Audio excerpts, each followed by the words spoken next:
Hello, and welcome back to another edition of the Pinnacle Fraudcast. I'm Mike Baker, Learning and Development Manager at Pinnacle, and today we're going to be talking about protecting your business from email compromise. And joining us is Keith Thomas, our Chief Information Security Officer. Keith, thanks for joining us today. Thank you, Mike. So, business email compromise, or BEC, that is one of the biggest risks to any business. The FBI has talked about how we're seeing an increase in business email compromise and how it costs billions of dollars in damages to small businesses. So, can you tell us a little bit more about what business email compromise is? Of course, definitely. So, business email compromise at a basic form is emails that are used to scam its victims out of something, money, information, etc. Actually a really good analogy for this is the story Little Red Riding Hood, right? You've got Little Red Riding Hood, which would be the victim, and the big bad wolf is the person who's pretending to be someone that they're not, pretending to be something that they're not. And oftentimes us security guys, we're the lumberjack that comes to help at the end, right? And so when you think about it, you go through that story of Little Red Riding Hood. You've got the wolf dressed as the grandmother. I'm your grandmother. Well, grandma, what big eyes you have, right? A lot of times the victim does kind of look for those, does this make sense clues.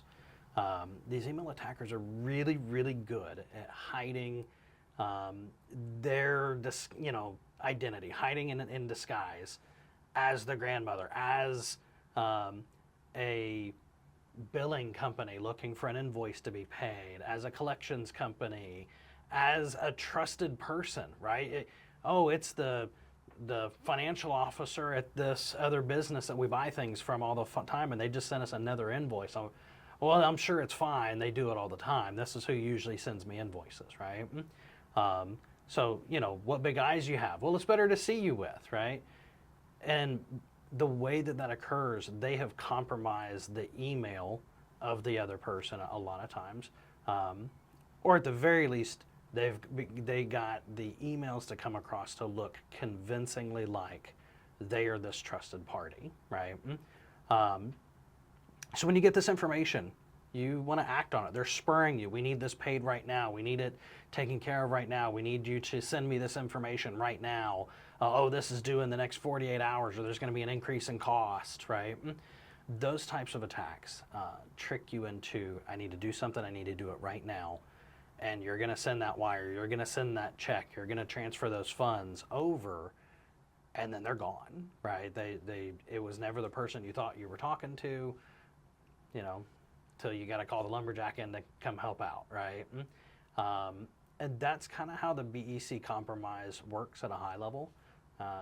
Little Red Riding Hood, wolf, lumberjacks, story as old as time, and it's still going. So, as a small business, I need to worry about my email being compromised, but also the email of my suppliers, my vendors, people that I pay.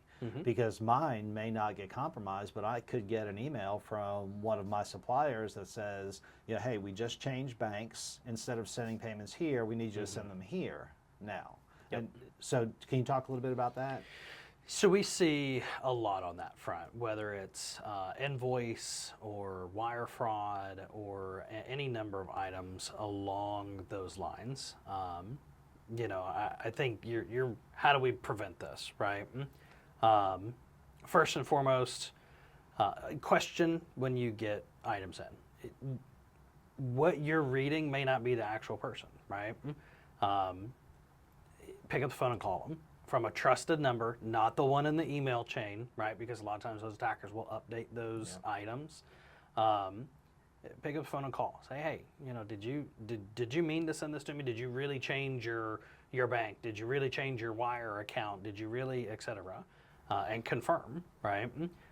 Some other things that you can do along those lines, of course, make sure you have good phishing protection from a reputable vendor.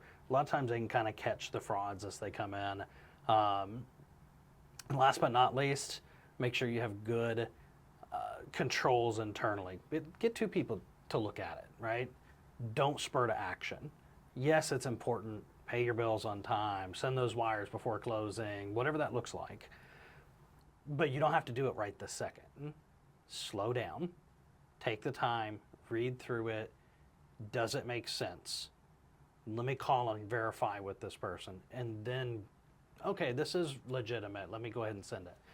A lot of times if people would just slow down and communicate on a trusted channel, these compromises wouldn't happen.